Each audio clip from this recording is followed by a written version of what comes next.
because he has to leave very quickly for a flight to Tunisia, and so I'll moderate the panel on his behalf. Okay, thank you. Thank you. I'm so sorry I have to leave, but I'm off to Tunis, and my mind is constantly shifting now to the trip ahead, and we're a little bit behind schedule. So the title of the panel is Political Islam and Democracy, a 45-year retrospective. I think that gives us 1 minute per year, or something like that, to cover. It's a big, subject in and of itself. You have a great panel, and they will be introduced momentarily. Many of them are friends who I've never seen, some of them I get to see regularly. So it's great to sort of be just back in the room, right? Isn't that just so special? I was going to say that one of the things we haven't done at this conference so far is define what democracy is. There hasn't been yet a definition of what we mean by democracy. And while I recognize that democracy is a contested subject, if it's contested to the point where we all disagree about what it means, that's problematic. We can't stretch the term to mean anything we want it to mean. It has to have some sort of content.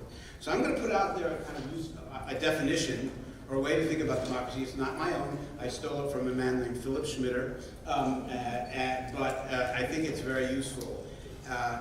And Philip Schmitter and his wife, Carolyn Terry, a long time ago in an article entitled What Democracy Is and Is Not, and I use it in all my democracy courses at Georgetown, where for 14 years I directed democracy and governance studies, the MA program.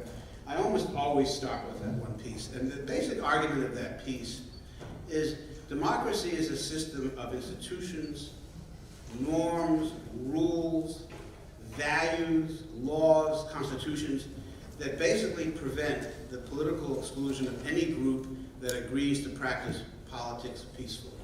In other words, democracy is a system that excludes exclusion. If democracy and the ballot and elections become a vehicle by which victors exclude the opposition permanently from ever holding power, that's no longer democracy. It's what we call electoral autocracy. It's something other than what we'd otherwise call constitutional democracy. Democracy means accepting the notion that no one can be excluded from the political arena, and that everybody has a shot at some point or other at political power. And that means, of course, as Schmitter argued a long time ago, that the premise of democracy is uncertainty within certain kinds of boundaries, right? It has to be uncertain. What autocrats love is certainty. They love elections because they assume they'll win them, and therefore they're happy to have elections. When we cross from a situation in which you have an election in which an elected leader uses his majority in the parliament and or his executive power or her executive powers to impose his or her will on the opposition as a sustained political reality, we're no longer in the zone of democracy, are we? So one can question whether, in fact, Erdogan's victory was a victory for democracy, because he's crossed into a zone whereby he sees democracy as a majoritarian political system in which he is going to impose his will, regardless of what the opposition says or does, right? So I think that's to me, I think, a good working definition. So I suppose that we're here, and I'll pose the question and scoot out of here. I'm sorry. That's great. I'm just going to run and hide. I suppose that we're thinking about the perennial, endless question of Islam and democracy, which a subject I think we've gone over many times. I think the fundamental question here is how and what ways does the question of Islam and democracy play into sustaining a political system in which excludes exclusion? I think that's a useful way. And beyond that, I'll just say, I'll wrap up here.